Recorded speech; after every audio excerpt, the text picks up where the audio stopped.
Am I audible now? Brilliant. Ladies and gentlemen, good evening to everyone in the audience and good evening to everyone who's not here with us in Cancun, but tuned in virtually. Now, until COVID came along, travel and tourism, our sector, had clocked a decade of unprecedented and tremendous growth. We've heard this before.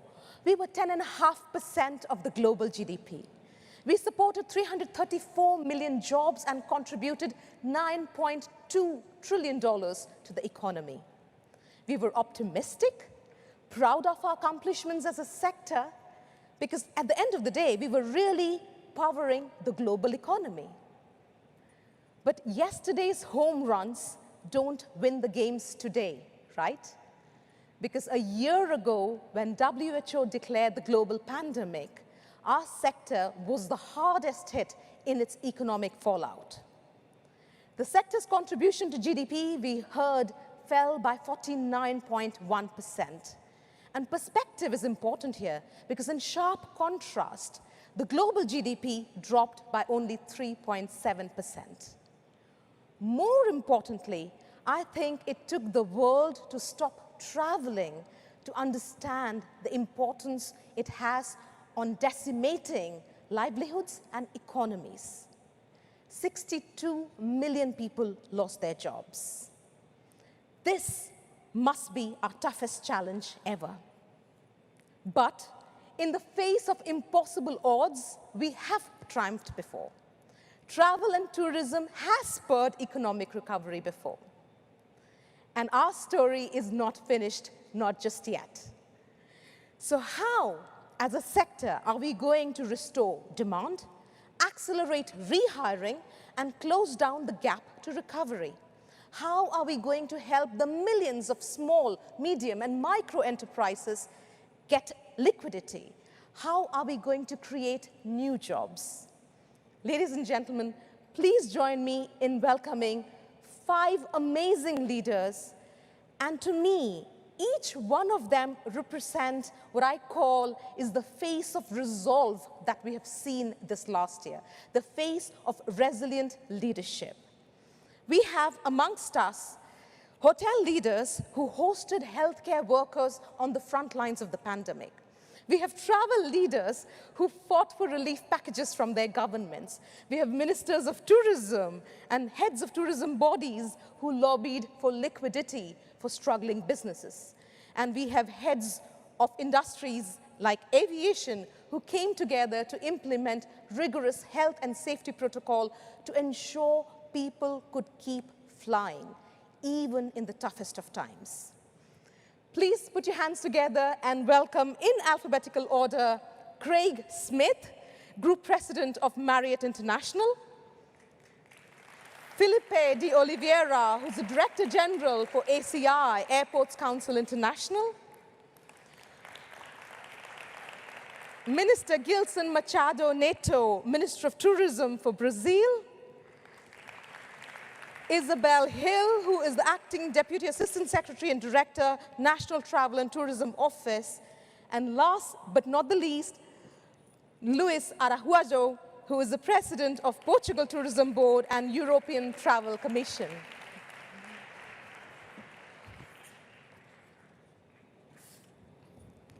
Ladies and gentlemen, welcome again. It's good to see some old friends and make some new. Before we dive deep into the discussion, I would love to throw this question to all 5 of you. Very quick 30-second answer. We've seen or we've heard the global numbers, but let's get down to the specifics. In your industry, in your organization, in your country, where are you currently with jobs vis-a-vis 2019 levels? And more importantly, where do you expect to be by the end of 2021? Who might want to take this first? I can start. Well, good afternoon. Hi, Aradna. So in Europe, we have roughly 37 million jobs in terms what tourism concerns.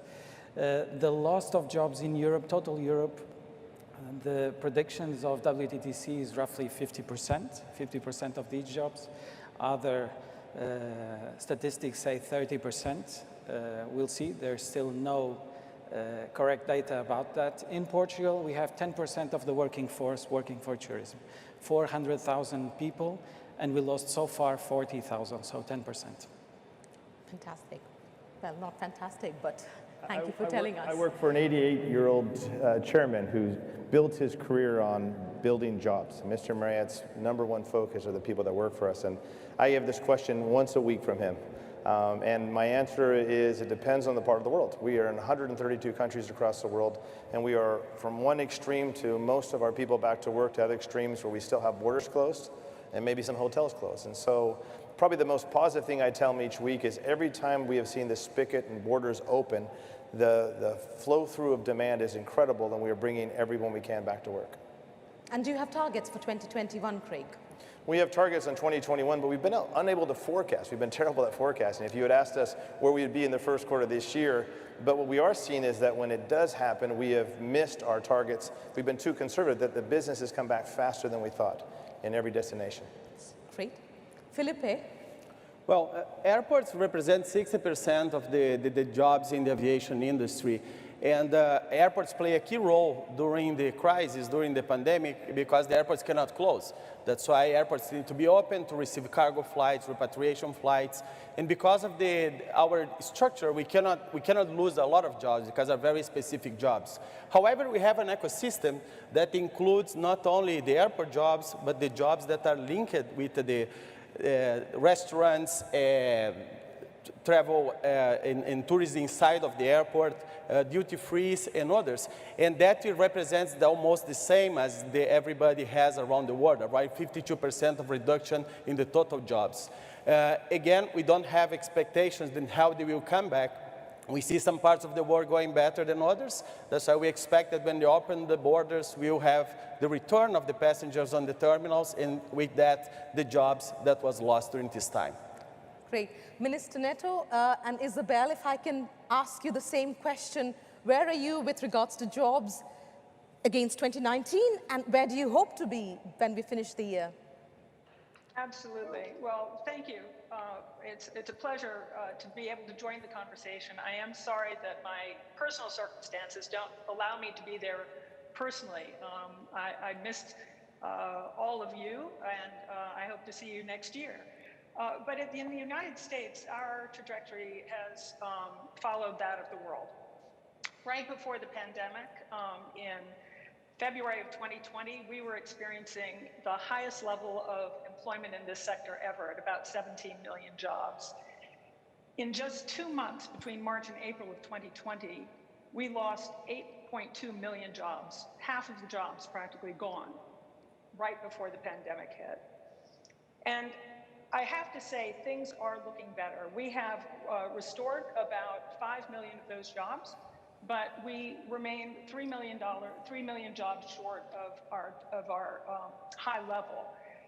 It's heartbreaking because each of those jobs represents an individual. It's easy to talk about numbers. It's easy to talk about percentages, but these are people who have lost their livelihoods and to some degree their hope. And so we are very optimistic about the future. We have seen, as I say, that we have 3 million to go. The challenge is that we are not, in my part of the world, we have a saying that says we're halfway home, but a long way to go. At the moment, unemployment in the United States is at about 6%, but unemployment in leisure and hospitality is at about 13%. So we have a lot of work to do. Great. Minister Neto, if I can bring you in. Yeah, How are we doing with jobs, Minister, in Brazil? well, here in Brazil was not different. Many dreams have been passing by. We had about 45% of a loss of jobs here in the tourism. But at the end of last year, between December, we was getting a big recovery of the aviation companies, of our tourism operators, because we have a very strong internal tourism. And Brazil is a country that sends about 11 million Brazilians to all over the world. And these Brazilians, they spend about $19 billion So all these Brazilians was traveling inside Brazil. So before the second wave of the pandemic that we have in January, we were back almost there with only the internal tourism. As you know, in Brazil, we just received 6 million external tourism from other countries. That's not too much for a country that's very significant. And our government made many protections, investing about $1 billion to save the companies and save the jobs. That's very, very important to save them. And we are expecting to make the vaccination until 6 September this year. Right. So we get through it. And right now we have about 57 people that received about 33 people already received the vaccination, and our government sent to the states already 57 doses of the COVID vaccine already. And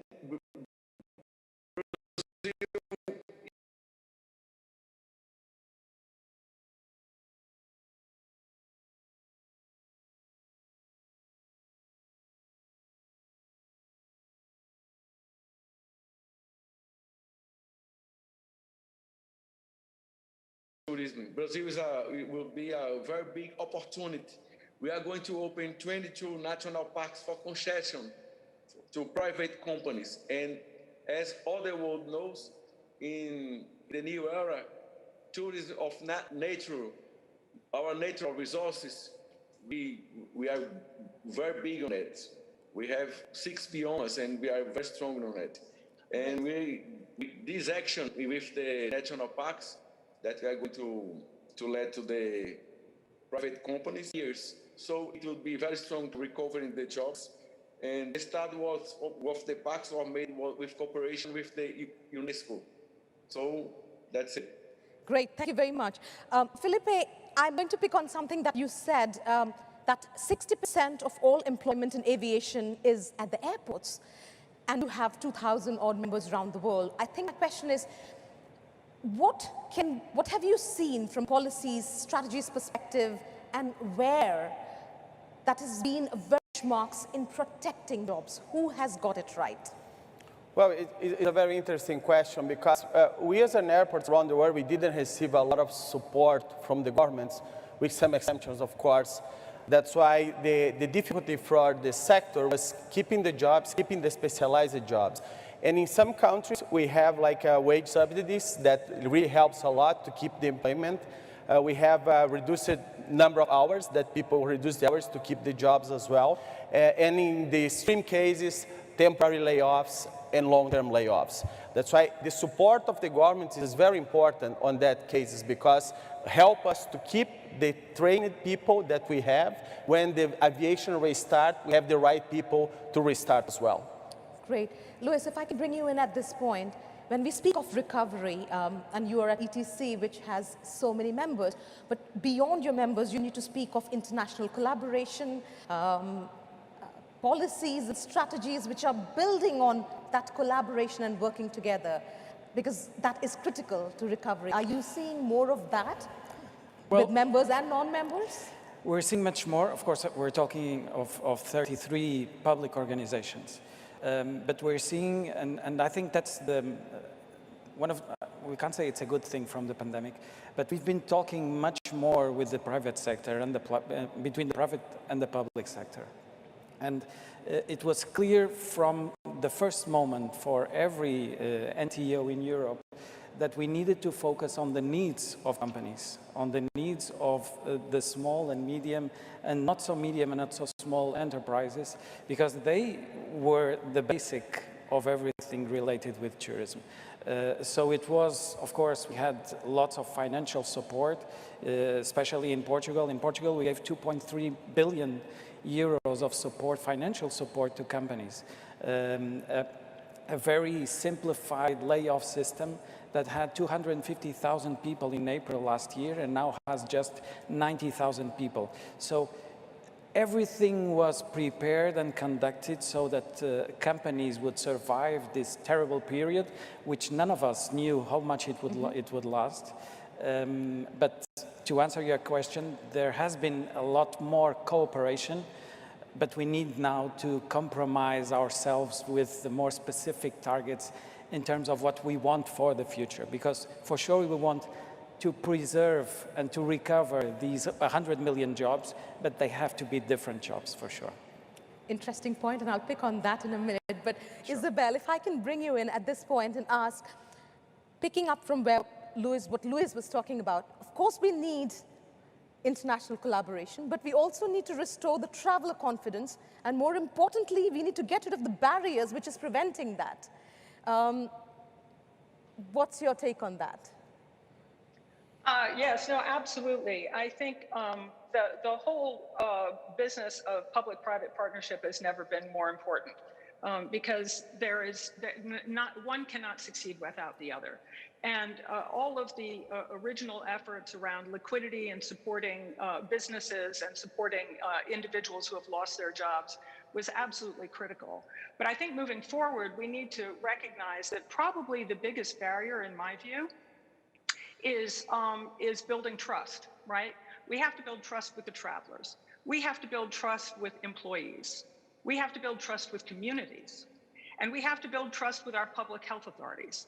And each of those has a different strategy. Consumer confidence, I think, has gotten had a lot of conversation today. So I think that it would be important to really think about the last two, the trust in communities and the trust with public health authorities. And I say that because what I think we're seeing to some degree is that in some instances, when communities are opening up, there is so much demand for travel. People are so excited to get back on the road that they forget that they are visitors and they don't necessarily abide by the public health protocols. And in some cases, this is creating real challenges at the community level where they are succeeding beyond their abilities to cope, and they're having to shut down. This doesn't raise the confidence of public health authorities in opening up travel. So I think working together with communities, working with industry to communicate that travel is safe when you abide by the protocols is going to be a very important part of our collaboration moving forward. And I think also we have to recognize that what public health authorities are most concerned about right now, and probably the biggest impediment to travel, is the issue of variants. And I think that this opening up has to be done very carefully, very deliberately, and the ongoing conversation, as we are seeing, between the industry and public health authorities, I think it needs to continue in the near future. But I think in the long term, it needs to be integrated into the culture of travel and tourism. Great. I think it's a good moment now, Craig, if I can bring you in, and Minister Neto, how about we have a bit of a face-off between the public sector and the private sector, and we hear your ask. Please wear your private sector hat, and Minister Neto, if I can request you to be the representative of the public sector, because the government cannot accelerate recovery of jobs and cannot be solely held responsible for bringing the 100 million jobs. What would your ask be from the private sector? And Craig, how important is a decisive government intervention and strategy to ensure businesses can get back to revamping and going back to where they were? Minister Neto, if I can ask from your views as the public sector. Okay, I think that we must be more and more attentive to the demand of the new tourism.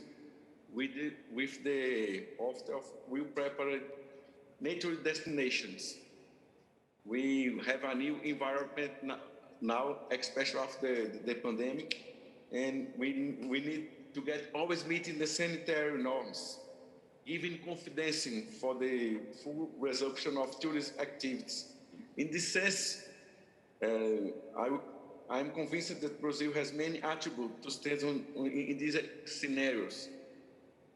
Until then, the federal government will continue to listen to the demands and support the sector, not to only recover lost jobs, but to create new ones. we have a very big challenge, and we have to find the best point between the public sector and the private sector here. And our government is working so hard to help the private sectors to keep the most important thing that that the industry have, that is the human resource that they already have, the jobs and the employees. That's all. We are working so hard on that here in Brazil. And unfortunately, we lost about 45% of the jobs. But I guess in a very close future, we will recover much more than that, because Brazil will be a great opportunity in the tourism of nature. That's what all the world wants after the pandemic. I have access to the Google International. In 2019, each 100 people that was going to Google to look for tourism, only 10% was for nature, for environment, for natural resources. 10%, 2019. Now, ecotourism, for example. Now, in the second wave of the COVID, each 100 look in the Google for tourism, 54% is for ecotourism, for nature. And so we are very strong, not just for what we have. We have the 6 biomes, we have the Amazon that is preserved. 84% of the Amazon is untouched. Right. All untouched. We have many tribes, Indian tribes, that never meet people. Can you imagine today? We are working in the internet, but have people in the world that never seen even a light. Mm-hmm. Here in Brazil, we still have many tribes that never meet civilization. They have their own civilization, okay? And we have 6% of our territory is untouched, is totally untouched. And so, what don't we have? We don't have hurricanes. We don't have any natural disaster. We have warm waters all the years in the ocean, and we don't have weeds in the ocean. So Brazil will be a very great opportunity for what the world demands after the pandemic. Great, thank you. It's a very powerful value proposition. Craig, it's your turn now to put up the ask. What do you need governments, and it's not the government of Brazil or US, governments across the world to deliver so you can ramp up your businesses? So you talked about decisiveness. It's not just decisiveness. At times, it's also fluidity to make decisions and admit when we're wrong. I don't know that I've ever apologized so many times where I've gotten my forecast wrong over the last 6 months. But this is an evolving crisis. It's changed. At times we think we're doing better. We have to take a step back. And so you can't be decisive and say that's all. I think if I had one ask for everybody is to continue what we're doing now. His Excellency had this great forum at the G20 where we were talking. In the 33 years that I've worked in the industry, I've never seen a time that the private and public sector have talked this much. And so we need to continue to communicate our needs, but also what we can do to help each other. And I think so that's the first one. The second one is to go back and look at technology has really improved. And it's improved for the better. We're going to be able to do things with technology now that will enable us to travel better and safer in the future. But we need to make sure that technology doesn't take away jobs in our industry. And so to go back and retrain people, we spent a lot of time over this pandemic as a company retraining people to get them back to work, because we are one of those few industries that really help people grow. You can come in an hourly job as a housekeeper and 20 years later retire in a very nice job in an executive role in a hotel. That's our responsibility, that's our stewardship in our industry. And so training people and continuing to train them will continue to be our obligation as we go forward. Great. Isabel made a very interesting point about trust being a new currency of sorts. And Luis and Felipe, I want to bring you in at this stage. For recovery, we need to provide a certainty to the travelers, but just as much to the workforce, the people who work.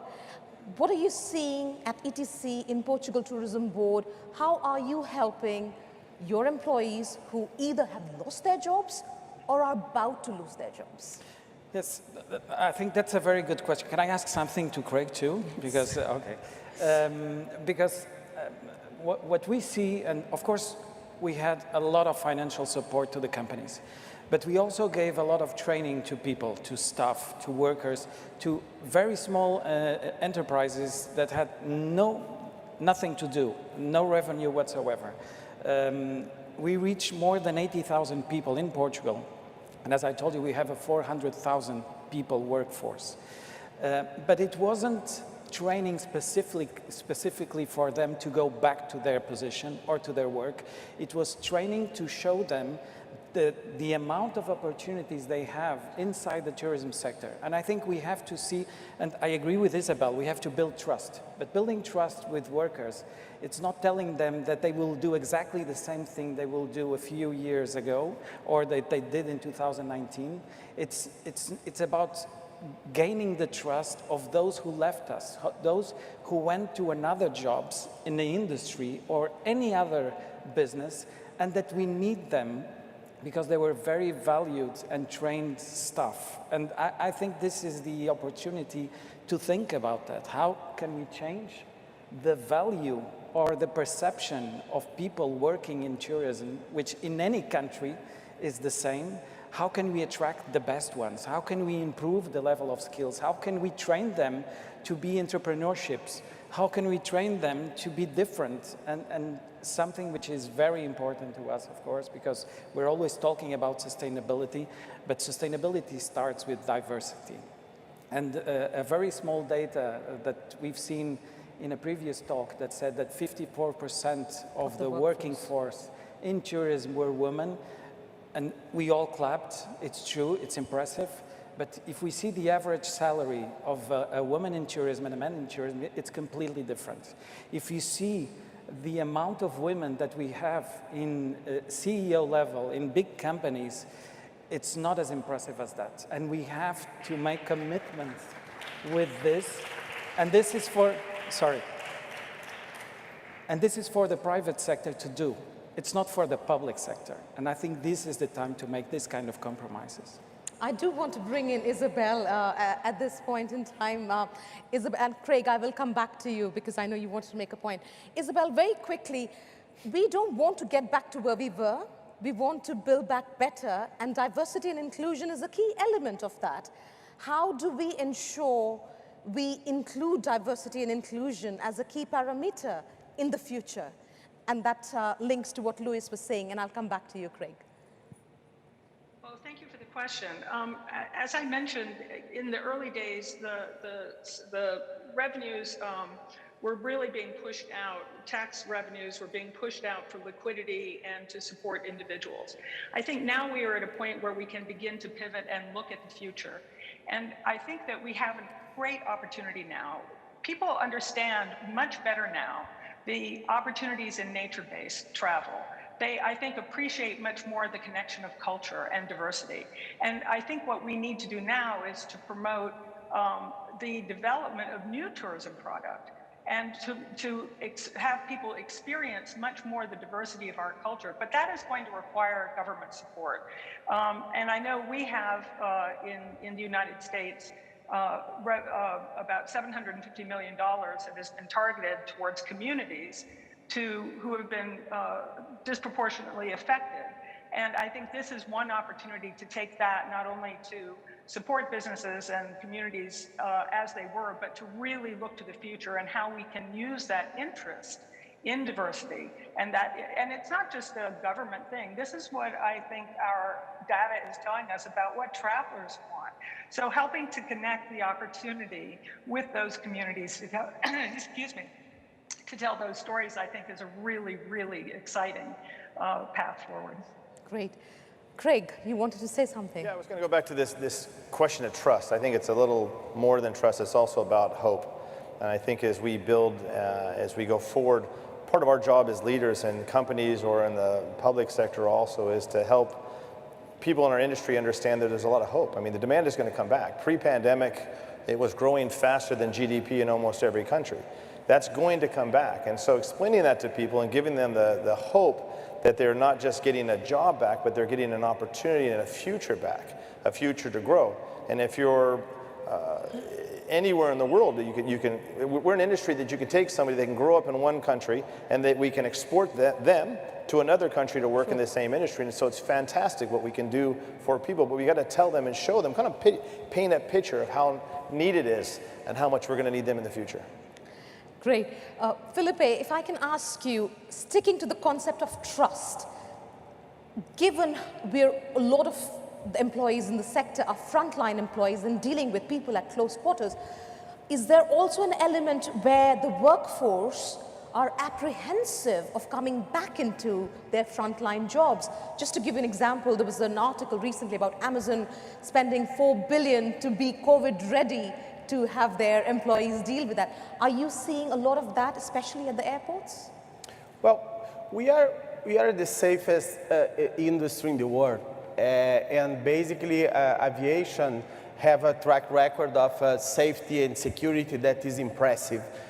What we are trying to do as our airports is try to bring the passengers and also the workers back in a way that they feel comfortable with that. That's why we, following the CART, following the ICAO procedures and guidelines, we implement the airport health accreditation in almost 400 airports till now. We have 600 airports already assigned in our network that is 2,000 airports globally that comprise 98% of the global traffic. That's why nowadays we already have around 70% of the airports covered on this approach of health and hygiene measures that most of them will come to stay for longer, and we have like an harmonization in the process that keep the employees safe and in a good environment as well.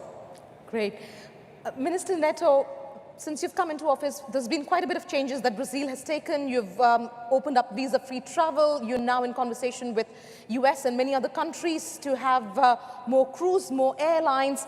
But obviously, simply reopening international travel is not going to be enough to deal with this crisis.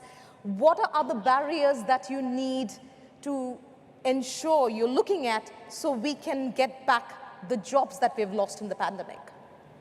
Well, fortunately, Brazil has a very good inbound tourism. We have about 90 million Brazilians that travel inside our country. And they are getting confidence again, trust in the way that we travel. And it's going to be after the lockdowns that many states are making right now. In Brazil, each state has their own way to decide if is going to make the lockdown or no. But, for example, in January this year, was about 85% of our internal tourism recovery of 2019. All the numbers, because as I told you, Brazil exports 11 million people to all the world each year. And this year, the last year, all these 11 million people stayed here in Brazil and make a very huge difference, especially in the northeast of Brazil, as we could see it. And with the jobs, we are really getting very concerned about that. And that's why we are working so much in many ways to the government to help the private sector. For example, we put it in the economy, especially for the tourism sector, $1 billion to keep the jobs in Brazil. And we have been working very, very, very close with the tourism companies all during this time.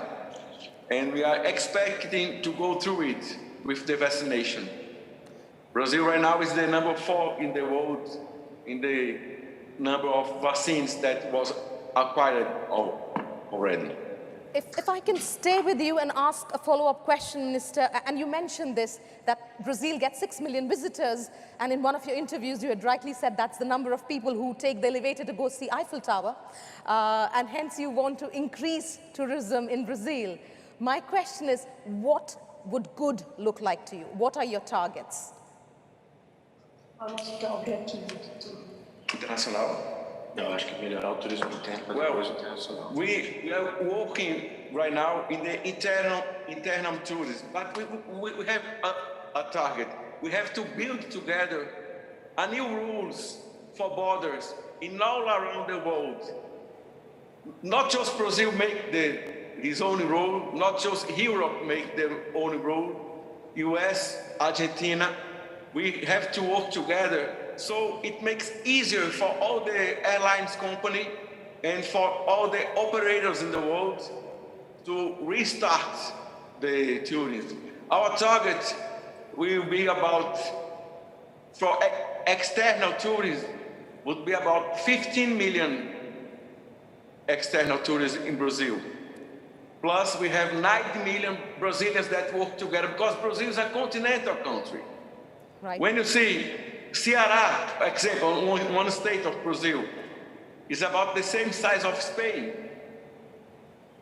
And Ceará receive about 30 million tourists from Brazil already. Right. So we have a very strong internal tourism that help us. But we have a very big potential. Brazil receives less tourists than the Eiffel Tower. Mm-hmm. Brazil receives just 6 million tourists a year. That's too low number. Understand. So that's why we are working on that. Thank you. Luis, if I can ask you, speaking of vaccination, it's being rolled out. We have multiple approved candidates, but it comes with its own challenges, as we have seen in Europe and rest of the world. What would be good targets for you from a jobs perspective? What would be a blue sky scenario? That's a wonderful question. As I told you, we want to go back to the numbers we had, all of us. A business, a country, a destination, whatever. We want to go back to 2019. Portugal grew, increased 65% their revenues in 4 years. We reached a record of 27 million guests in 2019. But we need to take lessons from this pandemic, and we can't do the things the same way we were doing. And in terms of workforce, we need to prepare people.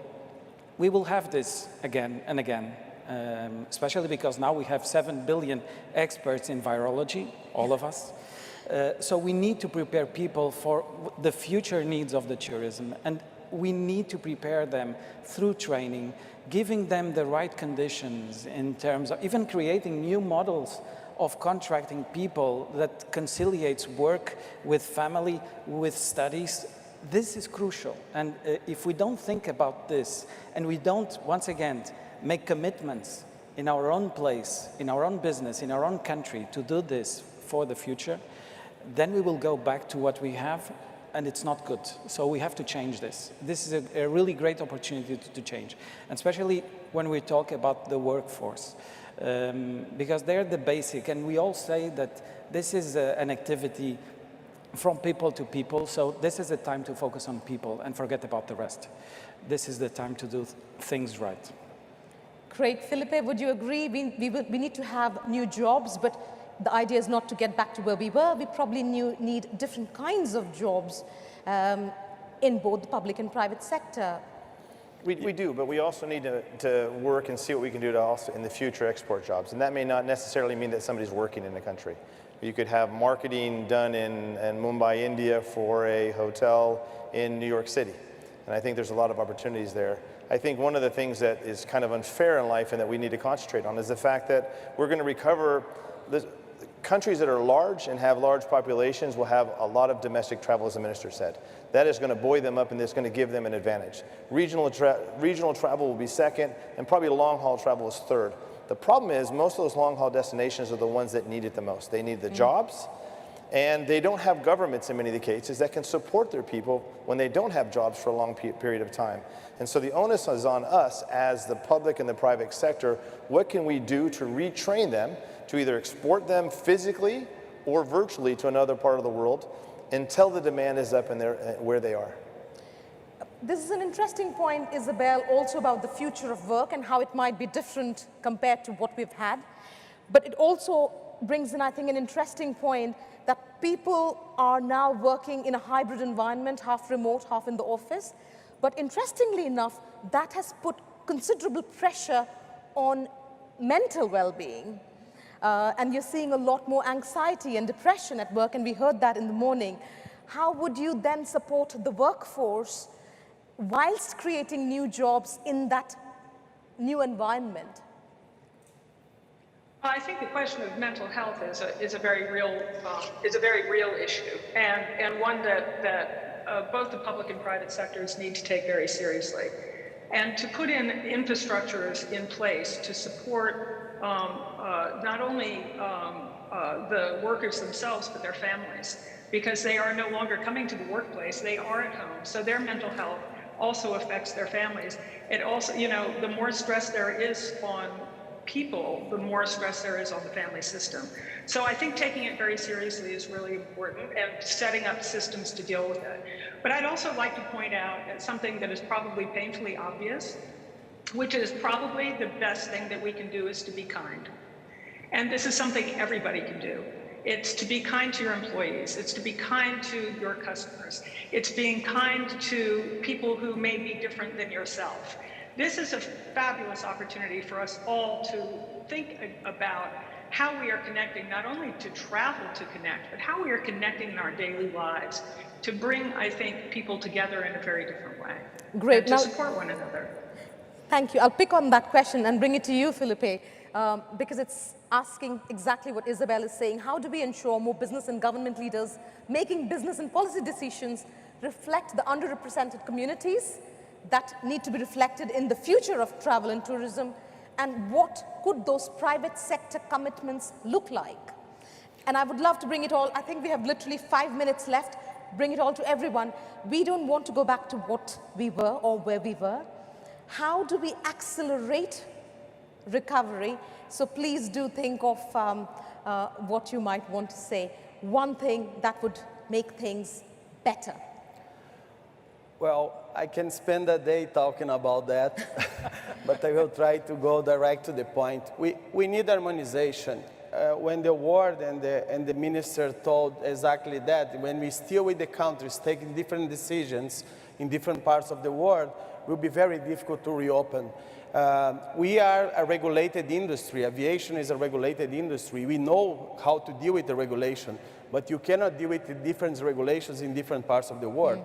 We need to have a kind of harmonization. We have to have a kind of risk assessment from the governments that take decisions based on the risk assessment, and of course use the tests and vaccines to reopen the borders and reopen the countries. We are a community that have millions of jobs. We are a community that serves the world in terms of connectivity, in terms of the employment, in terms of the make the people get together, in terms of the tourists that you see different people in different places around the world. Everybody's keen to travel. We just need to have a kind of harmonization. Great. Craig, if I can come to you, and I will take this in order. Yeah, I'm going to apologize, but my answer comes into three. I think we need to continue what we're doing. We need more. We need to continue the dialogue between the private and the public sector. It's been phenomenal, but we can't think the crisis is over at one date and then all of a sudden it stops and we start blaming each other in the future. We've got to partner. The second thing is I think we need to think about the people that work for us. And going back to this, be kind, the best thing we can do for people is train them for a future. And so whether it's training the people in your company or training the people in your country, we need to do that. And the third one is we've made huge advances in technology because we had to get through this pandemic, to make travel safer, to make it, maybe take away some of the barriers. We need to use those going forward to make travel even easier and even safer going forward. Great. Luis. I'm going to say, well, we need dialogue, but we need action. Right now we need action, and we need to focus on the future. That's the first thing. If we focus on the future, on what we can do in terms of technology, in terms of sustainability, in terms of skills for people, especially this sector that has been giving so much to so many countries, we will surely have a fast recovery in our sector. We know in 1 month, in 2 months, we will all be traveling again and we will forget what we've passed. So this is a time to establish goals and commitments. This is a time to assume our responsibility as a public sector, but also as a private sector. And we can do this in a broader level or in a smaller level, but we have to do it. And so I would say, and I think in a few hours or minutes, we will have a very nice initiative from WTTC, congratulations, about the role of women in tourism. Let's support this. Let's support this diversity, because this is the only way we will recover much stronger than we were in 2019. Great. Isabel, over to you, and then final words to Minister. We have 1 minute left. Oh, thank you. I'll try to be very quick. I totally agree with harmonization and the need to develop a risk-based, data-driven system for opening, particularly international travel. In the US, we're looking at this now, and we are, rather than looking at a stoplight system, we are trying to move and see if we can move towards a risk-based system about individuals that looks at travel history, that looks at COVID status. I think that's absolutely critical in the near term. I would also agree that we need to untether ourselves from the past and have a vision of a new travel and tourism future. Because I think that when we keep looking back to 2019, I think it limits our thinking. We need to unleash the power of innovation. We need to develop a tourism industry that is more sensitive to the environment, that is more sensitive to the communities, that is more diverse and inspiring to travelers. And I think that at the end of the day, if we do this, we can find that we are more resilient, more prepared, and actually really contributing to making the world a better place. Thank you. Minister Neto, your last words. What do we really need to do? We need to work together, government and private sector, and we have a challenge to recover as fast as the world can do it, and as safe as it can be. And so that's the only thing that we have to work and we get through it is if all the world works together.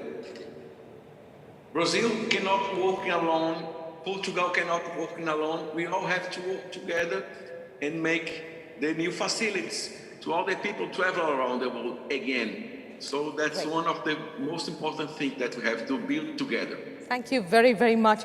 We're out of time, but not before I thank you all, ladies and gentlemen. Thank you not just for being here, thank you for being the voice of the 272 million people who still work in this sector.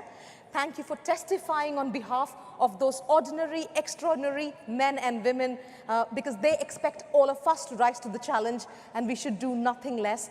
This is not a battle we can afford to lose. Thank you all very, very much. Thank you.